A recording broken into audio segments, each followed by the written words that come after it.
জান্নাত একটা ছোট্ট গ্রামের গরিব চাষি পরিবারের মেয়ে। মা বাবার সাথে থাকতো। তার বাবা একজন গরিব চাষি। জান্নাত ওদের একমাত্র মেয়ে। তারা অনেক আদর যত্নে বড় করছিল জান্নাতকে। তার মা বাবা জান্নাতকে সব সময় পড়াশোনা করার জন্য বলতো, দেখ মা, আমাদের অবস্থা তুই ভালো করেই জানিস, তাই ভালো করে পড়াশোনা কর, মানুষের মতো মানুষ হ। তার মা বাবা সবসময় উৎসাহ দিত যাতে জান্নাত আরও ভালো করে পড়াশোনা করে। জান্নাতের দুটো বেস্ট ফ্রেন্ড ছিল, আঁখি আর মারুফ। তিনজনই ছোট থেকে একসাথে বড় হয়েছে। জান্নাতের এবার কলেজ শেষ হয়েছে। জান্নাত, তোমার কলেজ তো শেষ হলো, এরপর তুমি কি করতে চাও? তুমি কি আরও পড়াশোনা করবে না চাকরির জন্য চেষ্টা করবে? তোমার যেটাই ইচ্ছা, আমরা তাতেই খুশি।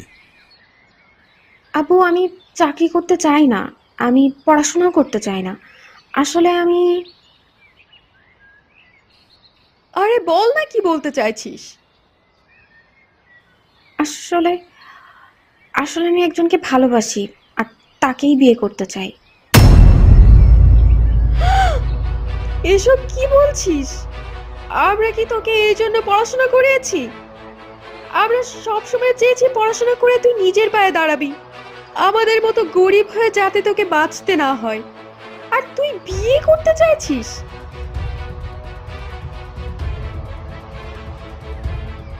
ঠিক আছে, বলো ছেলেটাকে, আমি তার বাবা মার সাথে কথা বলবো।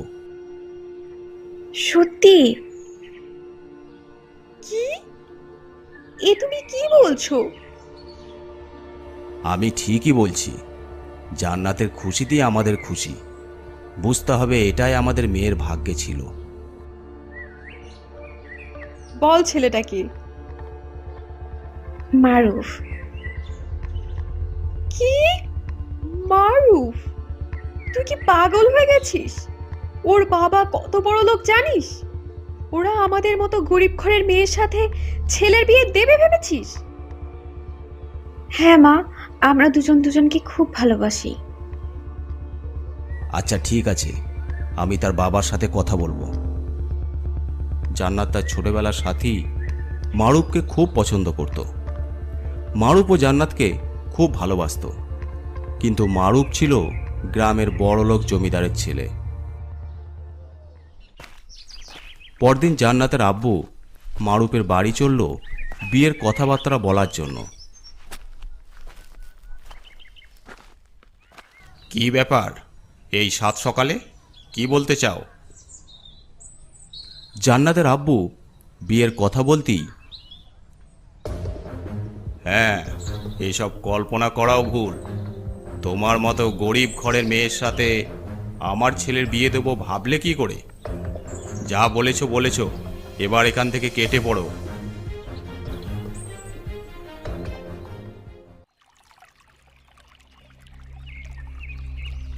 জান্নাত একটু দূরে এক মনে নদীর দিকে তাকিয়ে আছে চুপ করে। কি হলো জান্নাত, তুমি এমন নিশ্চুপ হয়ে আছো কেন? মন খারাপ নাকি? মন খারাপ করেই বা কি করব? আমরা তো আর তোমাদের মতো বড় লোক নই, আমরা গরিব মানুষ। আব্বু আম্মু ঠিকই বলতো, পড়াশোনা করে একটা চাকরি করাই ভালো ছিল। এসব প্রেম ভালোবাসা আমাদের মতো গরিব মেয়েদের জন্য নয়। আর ভালোবাসলেও আমাদের মতো গরিব পরিবারের ছেলেকেই ভালোবাসা দরকার ছিল, তোমার মতো ধনী পরিবারের ছেলেকে নয়। এইসব কি বলছো জান্নাত? আমার তো মাথায় কিছুই ঢুকছে না। আদেও কিছু জানো না নাকি সাধু সাজছ? সত্যি বলছি জান্নাত, আমি কিছুই জানি না। কি হয়েছে বলো তো? কাল আব্বু তোমার আব্বুর সাথে আমাদের বিয়ের কথা বলতে গিয়েছিল, কিন্তু তোমার আব্বু অপমান করে বুঝিয়ে দিয়েছে আমাদের মতো গরিব চাষি ঘরের মেয়ের সাথে তোমার বিয়ে দেবে না। এসব কি বলছো? আমি তো কিছুই জানি না। আব্বু তো এইসব ব্যাপারে আমাকে কিছুই বলেনি। তুমি ভালো থেকো মারুফ, অনেক সুখী হও। আমাদের স্বপ্ন স্বপ্নই থেকে যাক। জান্নাত, দয়া করে এমন কথা বলো না। তোমাকে ছাড়া আমি কাউকে বিয়ে করতে পারবো না। তোমাকে আমি অনেক ভালোবাসি। এই ব্যাপারে আমি আজই আব্বুর সাথে কথা বলবো। সত্যি বলছো? হ্যাঁ জান্নাত, আমি আজই কথা বলবো। বাড়ি গিয়ে মারুফ তার বাবার কাছে যায়। আব্বু, কাল তুমি জান্নাতের আব্বুকে কেন অপমান করে তাড়িয়ে দিয়েছ? আমিও তো তার মেয়ে জান্নাতকে ভালোবাসি। চুপ করো মারুফ, এসব আমি মানি না। আমাদের সাথে ওদের পরিবার কখনোই খাপ খাবে না। ঠিক আছে, যদি তুমি এই বিয়েতে রাজি না হও তাহলে আমি ঘর ছেড়ে চলে যাব। পরদিন অবশেষে তার বাবা ছেলে জেদের কাছে হার মেনে এই বিয়েতে রাজি হয়। যেখানে জান্নাতের মা বাবা গরিব চাষি ছিল, সেখানে মারুফের বাবার কাছে ছিল অনেক ধনসম্পদ। এজন্য মারুফের বাবা ঠিক করে বিয়ের সব খরচ খরচা সে দিবে, যাতে আত্মীয় স্বজনের কাছে তার নাক না কাটা যায়। বিয়ের তারিখ 1 মাস পর ছিল।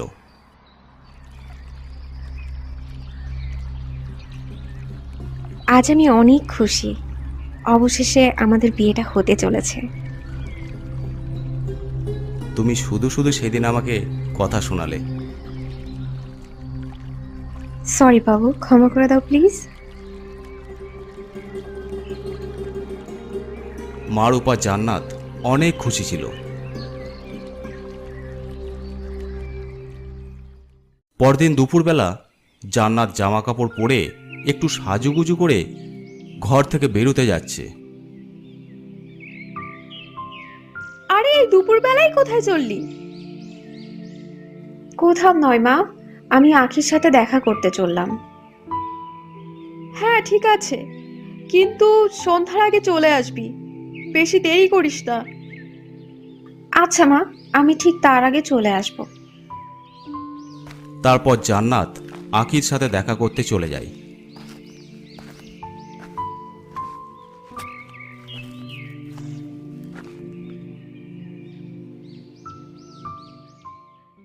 এবার তো তুই অনেক খুশি। তুই যেমন চেয়েছিলি সেরকমই হচ্ছে সব। আমি তো অনেক খুশি, অবশেষে আমাদের স্বপ্ন পূরণ হবে। বড়লোক বাড়ির বউ হবি এবার। না রে, ওসব বড়লোক টড়লোক জানি না, আমি শুধু মারুফকে চেয়েছিলাম। ওকে যে পেয়েছি এটাই আমার কাছে অনেক।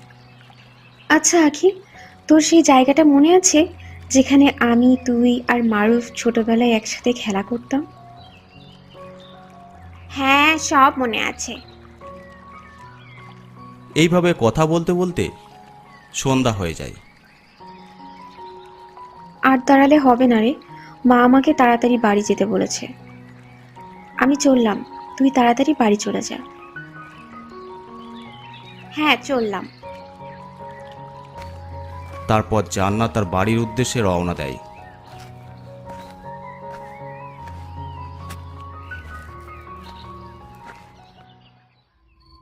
বাড়ি যাবার পথে একটা কুয়ো ছিল। জান্নাতের ওই কুয়োর মধ্যে মুখ বাড়িয়ে দেখতে খুব ভালো লাগতো। প্রত্যেক বারের মতো এবারও জান্নাত কুয়োর দিকে এগিয়ে যায়।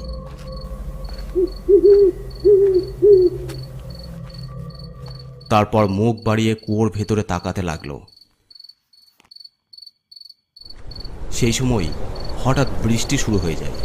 প্রচণ্ড জোরে মেঘ ডাকার সাথে সাথে কেউ যেন ওকে পিছন থেকে ধাক্কা দিয়ে কুয়োর মধ্যে ফেলে দেয়। বাঁচাও, বাঁচাও, কেউ আমাকে বাঁচাও। কিন্তু তার করুণ আর্তনাদ কারো কানে পৌঁছালো না। বাঁচাও, বাঁচাও, আমাকে বাঁচাও, আমি মারা যাচ্ছি। খুব জোরে বৃষ্টি হচ্ছে তখন। এ কি, এত জোরে বৃষ্টি হচ্ছে, এদিকে রাত 9টা বেজে গেছে, এখনো জান্নাত এলো না কেন? কি জানি কখন বাড়ি আসবে।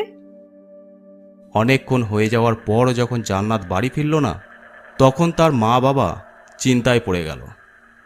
বৃষ্টি ছাড়ার পর যখন জান্নাত এলো না, একবার খোঁজ নিয়ে দেখো না। না, আর অপেক্ষা করা যাবে না, জান্নাতকে খুঁজতে যেতেই হবে। তখন তার বাবা গ্রামের কয়েকজনকে নিয়ে জান্নাতকে খুঁজতে বের হলো।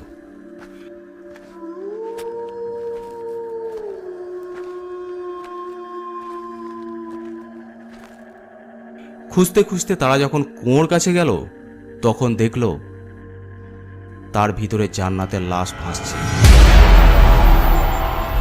জান্নাত, আমার জান্নাতের কি হলো? পুরো গ্রামে তার মৃত্যুর খবর ছড়িয়ে পড়ল। সবাই ভাবল এটা একটা দুর্ঘটনা।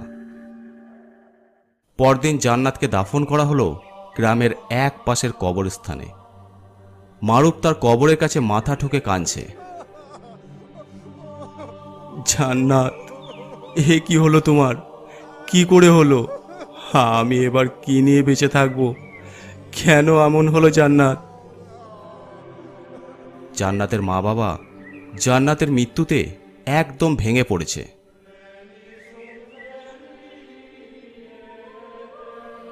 ওদিকে মারুফের বাবা মারুফের অবস্থা দেখে খুব চিন্তায় পড়ে যায়। কারণ জান্নাতের মৃত্যুর পর মারুফ যেন হাসতেই ভুলে গেছে, খাওয়া দাওয়াও করে না। না, এইভাবে চলতে থাকলে ছেলেটা আমার মরে যাবে। মারুফের তাড়াতাড়ি বিয়ের ব্যবস্থা করতে হবে, তা না হলে সে জান্নাতকে কখনো ভুলতে পারবে না। মারুফের বাবা আঁখিকে তার ছেলের সাথে বিয়ের জন্য ঠিক করে। কারণ জান্নাতের মতো আঁখিও মারুফের ভালো বন্ধু ছিল, আর অবস্থা সম্পন্ন ঘরের মেয়েও ছিল। তার বাবা ভেবেছিল মারুফ আঁখিকে বিয়ে করে জান্নাতকে ভুলে যাবে, কিন্তু মারুফ এই বিয়ে কিছুতেই করতে চায় না। এইসব কি বলছো আব্বু? আমি এই বিয়ে কিছুতেই করতে পারবো না। আমি তোর এই কথা একদম শুনবো না। তুই জান্নাতকে বিয়ে করতে চেয়েছিলি, আমি রাজি হয়েছিলাম, কিন্তু নিয়তি তাকে টেনে নিয়েছে।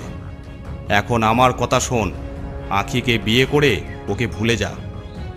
এটা কেন বুঝতে পারছিস না? ও আর কখনো ফিরে আসবে না।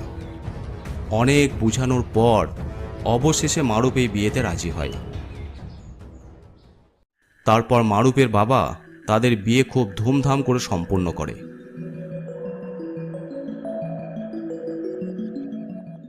বিয়ের পরদিন দুপুর থেকে মারুফকে কোথাও খুঁজে পাওয়া যায় না। বাবা, মারুফকে দেখেছেন? সেই দুপুর থেকে সে বাড়ি আসেনি। কোথায় গেছে আপনি কি জানেন? না মা, আমাকে তো কিছু বলে যায়নি। সবাই মারুফকে খুঁজতে লাগলো।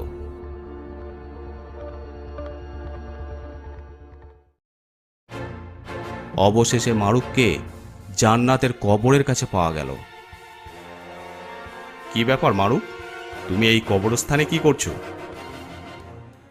কে? ও, এইখানে আমার জান্নাত একা শুয়ে আছে। আস্তে কথা বলো। বাড়ি চলো।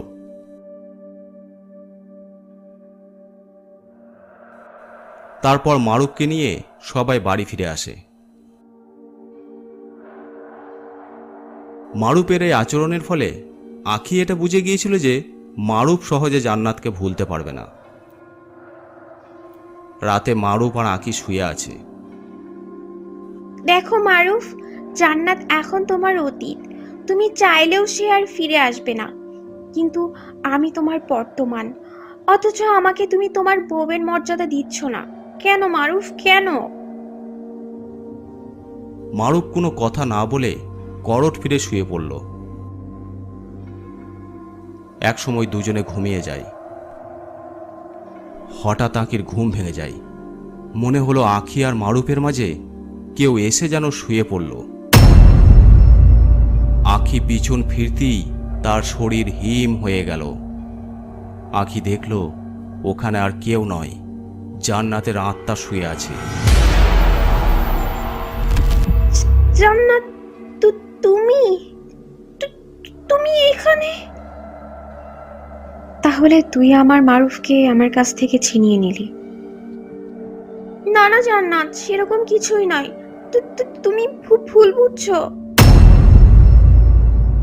তখনই মারুফের ঘুম ভেঙে যায় আর জান্নাতের আত্মাও অদৃশ্য হয়ে যায়। কি ব্যাপার আখি, তুমি কার সাথে কথা বলছো? না, মারুফ কেউ নয়। এই বলে আখি আবার চুপচাপ শুয়ে পড়ে, কারণ সে জানতো ওর কাছে মারুফের করা প্রশ্নের কোনো উত্তর নেই।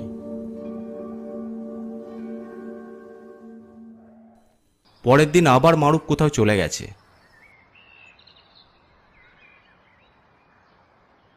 আখি খুঁজতে খুঁজতে সেই কুয়োর কাছে চলে আসে যেখানে জান্নাত ডুবে মারা গেছিল। দেখে মারুফ ওই কুয়োর পাশে অজ্ঞান হয়ে পড়ে আছে। মারুফ, তুমি এখানে? কি হয়েছে মারুফ? আখি মারুফকে তোলার জন্য কুয়োর কাছে এগিয়ে যায়। তখনই কুয়োর ভিতর থেকে কান্নার শব্দ ভেসে আসে। এ কি, ওর ভিতর থেকে কিসের শব্দ আসছে? মনে হচ্ছে কেউ কাঁদছে। আখি ধীরে ধীরে কুয়োর কাছে এগিয়ে যায়। মুখ বাড়িয়ে দেখে কেউ নেই।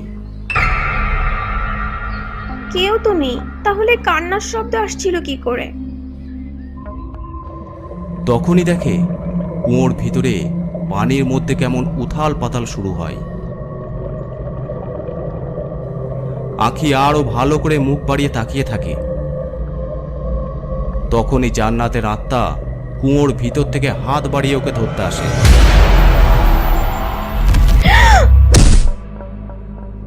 আখি ভয়ে ওখান থেকে ছিটকে পিছনে পড়ে যায়।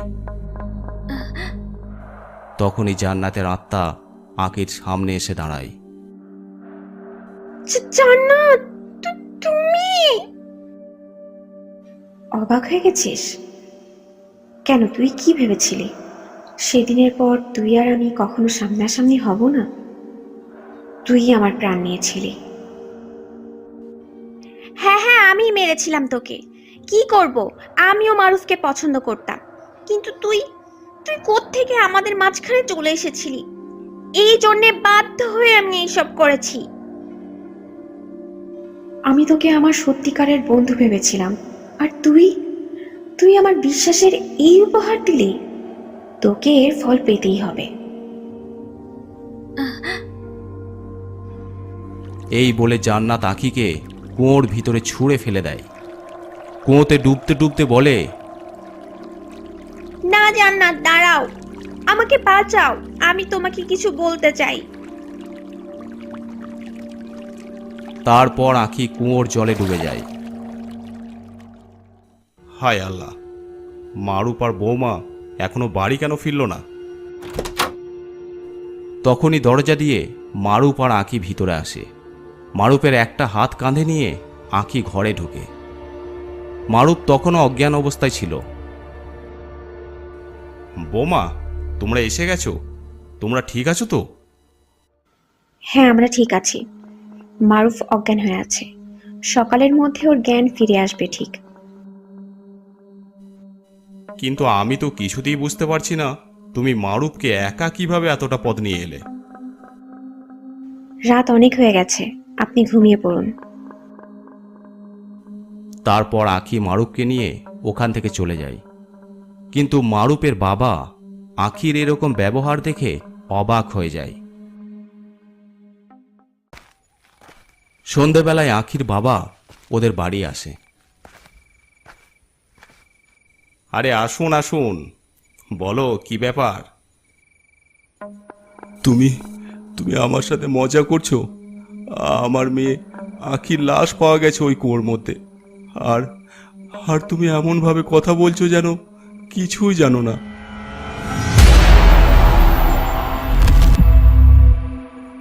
এইসব কি বলছো তুমি? আঁখির লাশ? কিন্তু ও তো এখানেই ঘরেই আছে। বাহ, সত্যি সত্যি তুমি চরম খেলা খেলেছো। প্রথমে তো তুমি তোমার ছেলের সাথে আমার মেয়ের বিয়ে দেবে বলে প্রতিশ্রুতি দিয়েছিলে, যখন জান্নাত ওদের মাঝে আসে তখন ওকে রাস্তা থেকে বের করে দেওয়ার জন্য আমার মেয়েকে ব্যবহার করলে। এখন যখন ওর কাজ সম্পূর্ণ হয়ে গেছে তখন আখিকেও রাস্তা থেকে বের করে দিলে।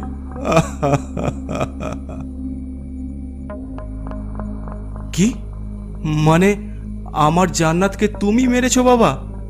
এই সব কাজ করতে তোমার লজ্জা করে নাই?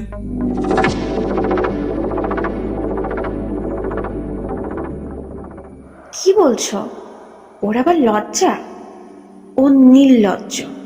কারণ ও ছেলের বিয়ে কোনো গরিব চাষির মেয়ের সাথে হোক এটা ও কখনো চায় নাই। ওর টাকার লোভ ছিল, এই জন্যে তোমার বাবা আমাকে আখির সাহায্য নিয়ে মেরে ফেলেছে। আখি কুয়োতে ডুবার আগে আমাকে সব সত্যি ঘটনা বলে দিয়েছিল।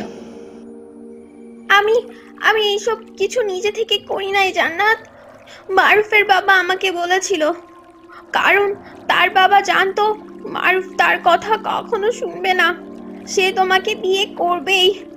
এই জন্য মারুফের বাবা তোমাকে আমার হাতে হত্যা করায়।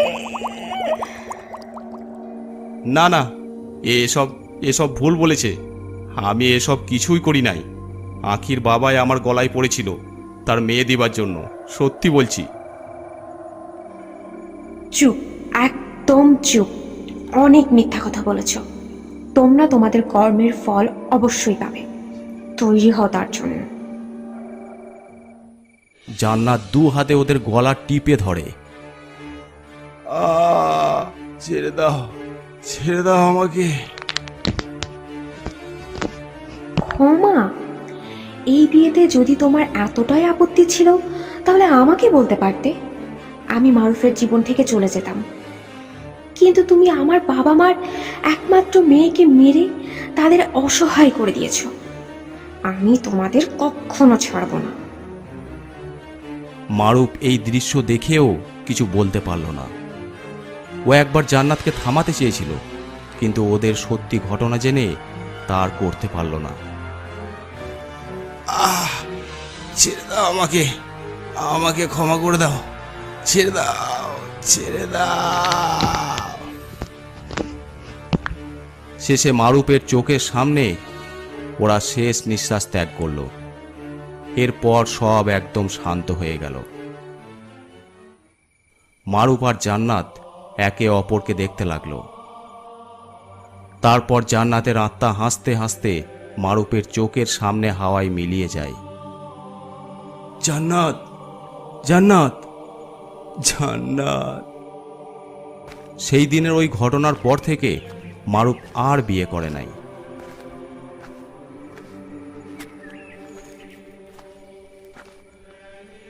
মাঝে মাঝে আমরা চরম ধোঁকা তাদের কাছ থেকেই পাই যাদেরকে আমরা বেশি বিশ্বাস করি।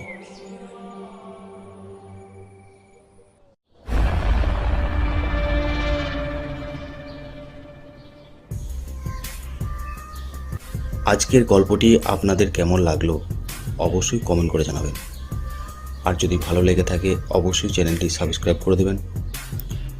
আর আপনারা যারা গল্প পাঠাতে চান আমাদের ফেসবুক পেজে ইনবক্স করে পাঠাতে পারেন, অথবা আমাদেরকে মেল করতে পারেন।